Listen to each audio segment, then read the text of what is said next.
Okay, so today we're going to talk about inverse functions. If you use f to notate a function, then its inverse will be notated f negative 1.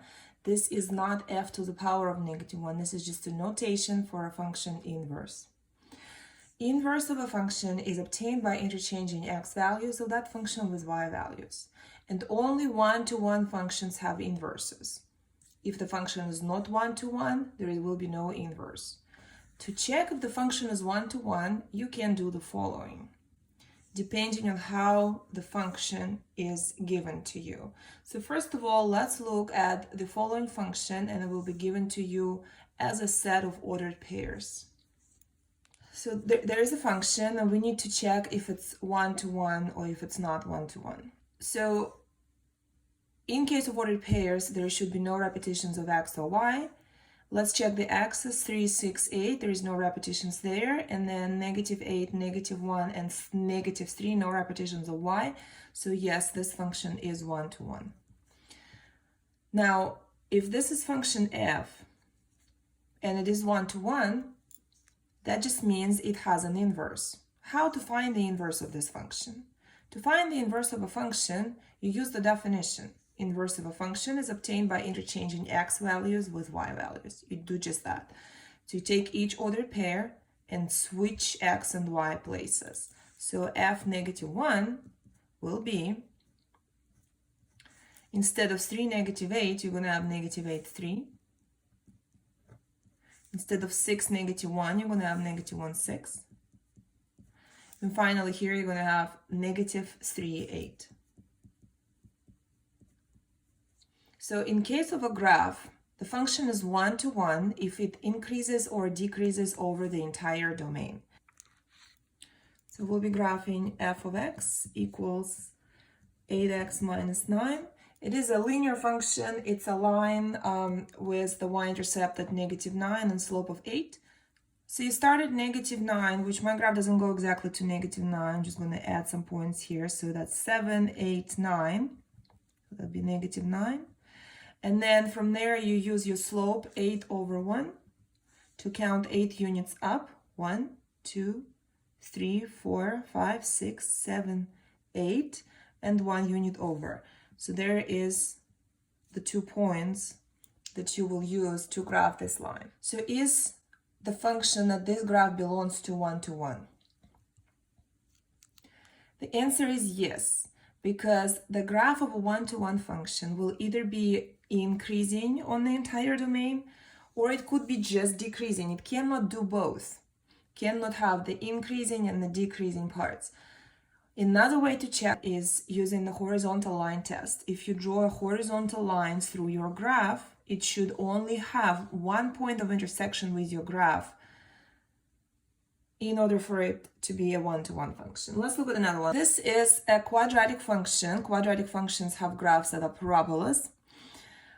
What this negative in front of the x squared tells me is that the parabola will open down because a is negative, and this positive 6 will tell me that the parabola will be shifted up 6 units and opens down. So this is a parabola that will start just 6 units higher than the normal parabola would, and it will open down instead of opening up. There's no stretches, no shrinks, no shifts left to right, just the vertical shift, and it's flipped. So here's the parabola. The question is this a one-to-one function? Well, remember there's 2 ways to determine. First way to determine is the function, to check if the function goes only up or only down through the entire domain. If it only goes up or if it only goes down, it's one-to-one. And another way to check is a horizontal line test. That would be to draw a horizontal line through the graph and see how many points of intersection that line has with your graph. And if it has more than 1 point, that's not a one-to-one function. So this function clearly will not pass a horizontal line test, because if you draw a horizontal line, it will have more than 2 points of intersection with your graph. Let's look at function f of x equals absolute value of x plus 3. So this is absolute value function. The regular function, the parent function, is the absolute value of x without plus 3. Now remember that if you have addition or subtraction done only to the x, not to the entire function in the back, that's a horizontal shift. Plus 3 would mean left 3 units. So instead of v starting to open at 0 and going as a V-shaped graph right here, it will be shifted left 3 units. Instead of starting to open from 0, 0, your V-shaped graph will start opening 3 units to the left, and it's just a V. Now, is this a one-to-one function? No, it's not, for the same reason the parabola is not. Okay, f of x equals 6 over x. Well, that's a rational function. 6 over x, this is just a part of the line I graphed earlier. So a rational function is a function that has vertical asymptotes, horizontal asymptotes, remember all of that stuff. So we are going to graph the asymptotes first. Let's determine the vertical asymptotes. And to determine the vertical asymptotes, you simply set the denominator equal to 0. So that's simple, x equals 0. X equals 0 is a vertical line that passes through 0 on x-axis, and that's actually the y-axis. That's the vertical line that passes through 0 on x-axis. The horizontal asymptote only exists if the degree of the polynomial at the top is either less than or the same as the degree of the polynomial at the bottom. So at the top, there is no x at all. So that means the degree is 0. At the bottom, there is the x to the power of 1. So 0 versus 1, the top is less than the bottom, which means there is a horizontal asymptote. Specifically, it will be y equals 0. So horizontal asymptote is y equals 0 because the top degree here is less than the bottom degree. Okay, so that's x-axis. That's the horizontal line that passes through 0 on x-axis. Well, there is a few options here how the graph may behave. So it may be approaching your asymptotes like so, and then maybe you will have another branch on this side, or maybe it will be here and here. So to check how it behaves, we need to pick a couple points and plug them in and see where the points will be located. So let's pick x equals 1. And I just came up with this number as a random number, x equals 1. I plug 1 into the equation, so I'm finding f of 1, and that's 6 divided by 1. 6 divided by 1 is 6. So if x is 1, y is 6. So that's the point right here. X is 1, y is 6.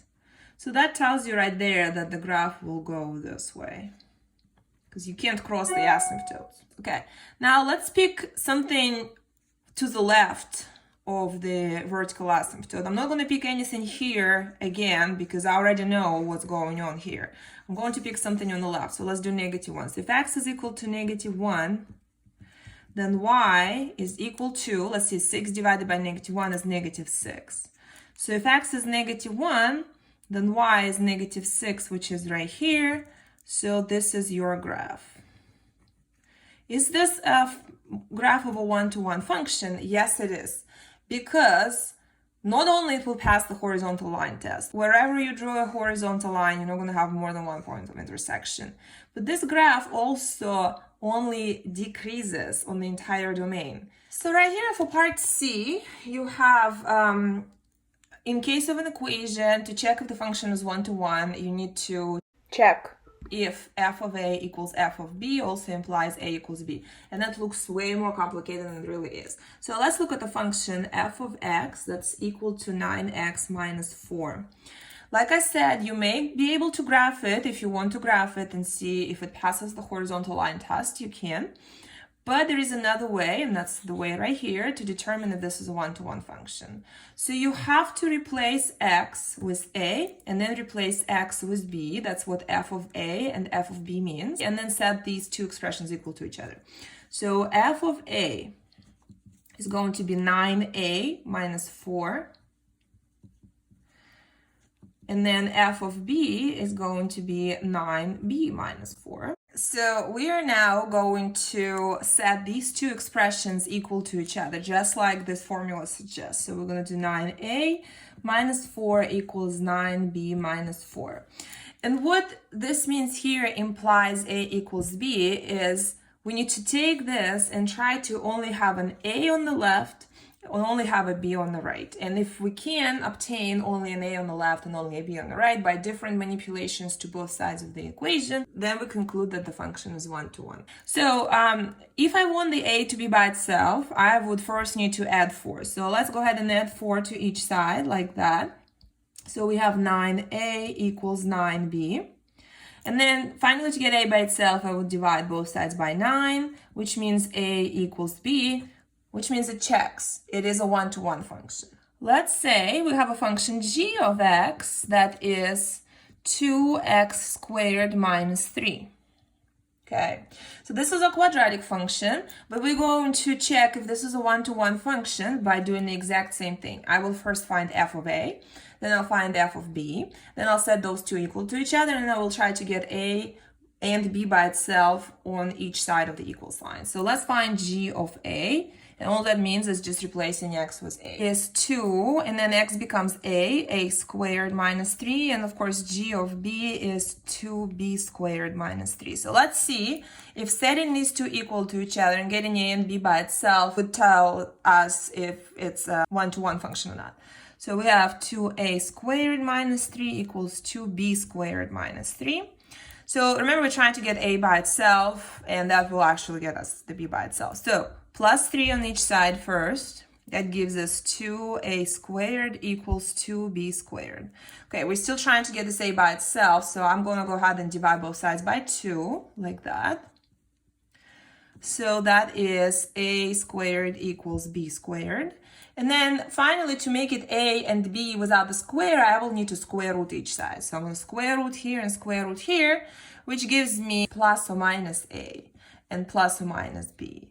And what this tells us is that once we replaced x with a and x with b and set those two expressions equal to each other, getting a by itself and getting b by itself did not result in a equals b. It resulted in plus or minus a equals plus or minus b, which means this function is not one-to-one. This one was, this one is not.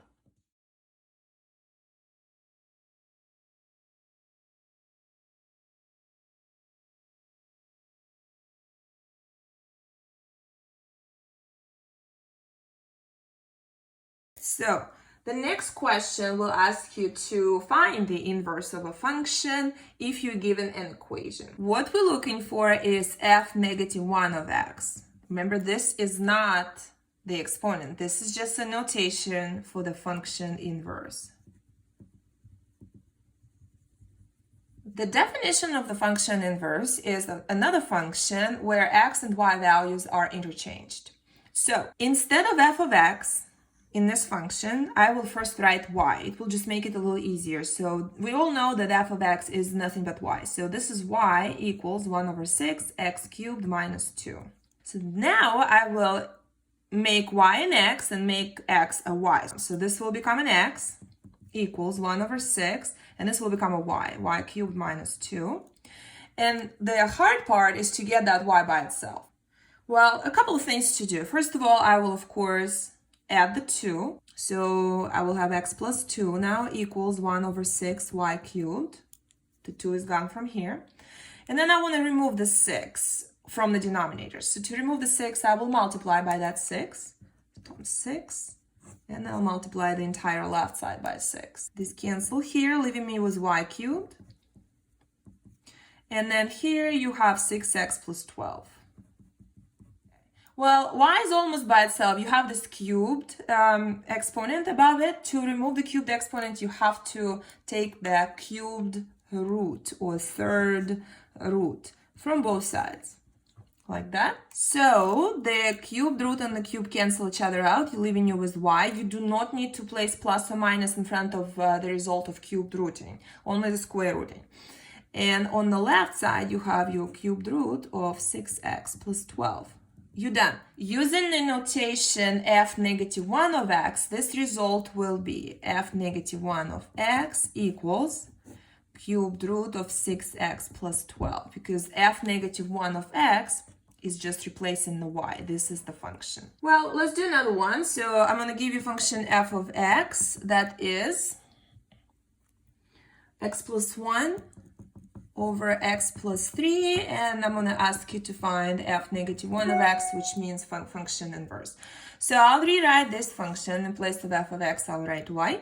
Y equals x plus 1 over x plus 3. And remember, the next step is to interchange x's with y's and y's with x's. So this will turn into x, and both of the x's will turn into y's. So here's what we have. X equals y plus 1 over y plus 3. The next part, and the hard part, is to get the y by itself. So first of all, I would like to get rid of the fraction. So I'm going to go ahead and multiply the left side and the right side by y plus 3. Like that.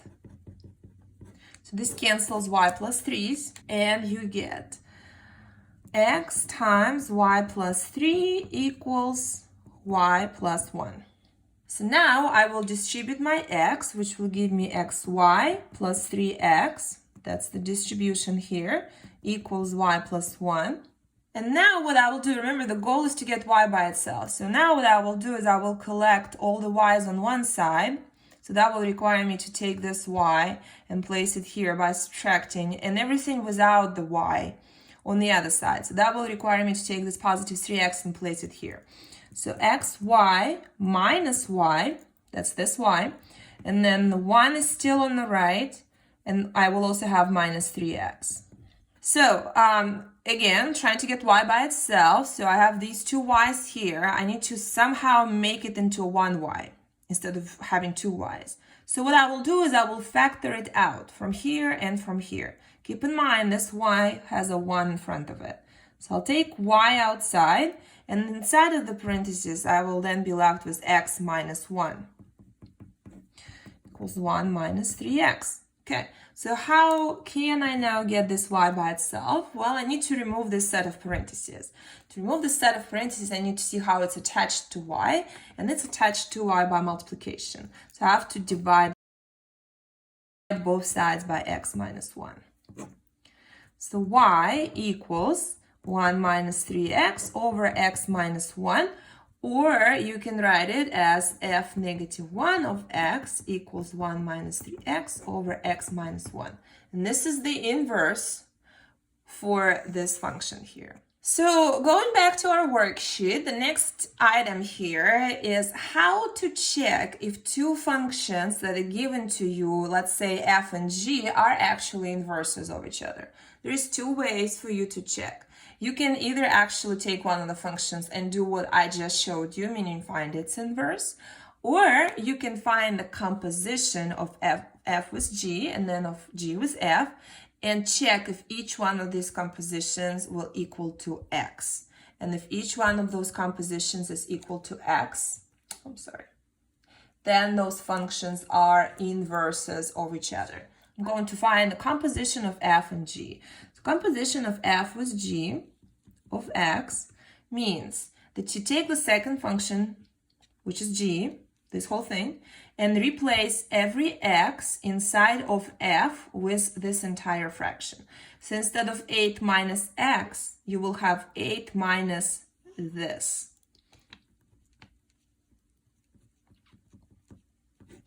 And instead of this x, you're going to have, again, this 8 over x plus 1. Okay, so let's simplify this numerator first. I'm going to place this 8 over 1 and give it the denominator of x plus 1 by multiplying the top by x plus 1 and the bottom by x plus 1. So this here is 8x plus 8 minus 8, which is 8x. And then you have x plus 1, which is the common denominator. This here stays as is. Okay. So now, instead of having this lone fraction line, I will actually write this lone fraction line as division. So 8x over x plus 1 divided by 8 over x plus 1. And remember, to divide two fractions, you multiply by the reciprocal. So it's 8x over x plus 1 times x plus 1 over 8. Cancel x plus 1s, cancel 8s, and you're left with x. Remember, to check if two functions are inverses of each other, you have to find the composition, and that composition has to be equal to x. And it is. So f composed with g was x. Now you also need to find g composed with f. So you will do the opposite. You will take the function g and replace x that is inside function g with this entire fraction. So let's see how that's done.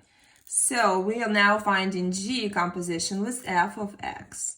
So g is the first function, which means that will be our base function, this function here, and this x here will be replaced with this entire function f. So it's 8 over 8 minus x over x plus 1. So very similarly to the previous problem, I will just make this to have a denominator of x. And then combining these like terms is 8 minus x plus x, which is actually just 8. So I have 8 over x. I'm going to place this 8 over 1 and replace this division line with division symbol. So it's 8 over 1 divided by 8 over x. And then again, I need to multiply by the reciprocal. So it's 8 over 1 times x over 8. Cancel the 8's and you're left with x. So what it tells me is, because both the f composed with g was x and g composed with f was also x, these two functions are inverses of each other. So now how to graph the inverse function without having to find the inverse. So it says right here, the graphs of inverse functions are symmetrical about the line with equation y equals x. And again, it looks way more complicated than it really is and than it should be. So I'm going to use my coordinate planes here. And let's suppose that you're given a graph of some function and it looks like this. Is this a one-to-one function? Yes, it is, because it's only going down throughout the domain, or if you perform the horizontal line test, it will pass it. So that what it means is that it has the inverse. Now, how to graph the inverse? Graphs of inverses are symmetrical with respect to the line with equation y equals x. Y equals x is a line that has the y-intercept of 0 and slope of 1. So up 1 over 1. There's this diagonal line that crosses your coordinate plane at 45-degree angle with a positive slope. That's all it is, y equals x. So that's your axis of symmetry. This is your graph that's given, and this will be the axis of symmetry to graph the inverse. So pretend that this is a mirror, and you need to reflect this chunk of the graph on the other side of your axis of symmetry. This will be the inverse for this blue graph. Well, let's try another one. So let's say you're given a graph that looks like this.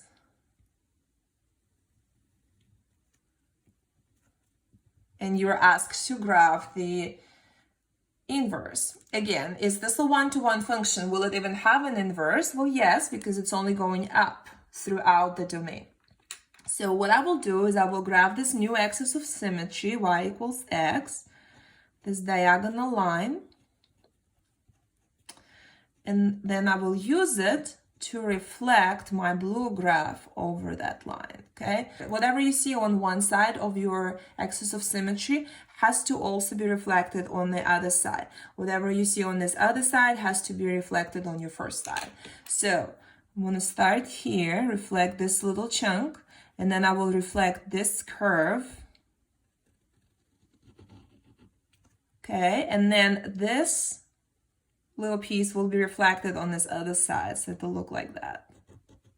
There you have it. The pink is the graph of the inverse. And the very last point, but it's also a very important one, domain of a function is range of its inverse, and range of a function is domain of its inverse. Let's look at these two functions here that we were given, f of x and g of x. We checked using composition that they were inverses of each other. So let's look at f, and first we'll concentrate on the domain.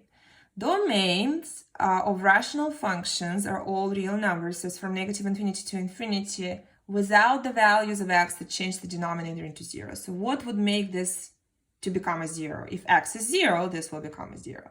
So the domain of f is everything except 0, from negative infinity to 0, and then we exclude 0 and go to positive infinity. Now let's find the domain of g. G again is a rational function, so the only values we need to exclude are those that make your denominator into a 0, and that would be negative 1. Because if you change this into negative 1, you get negative 1 plus 1, and it's 0. That's not good. So we're going to exclude negative 1 the same way we excluded 0 here.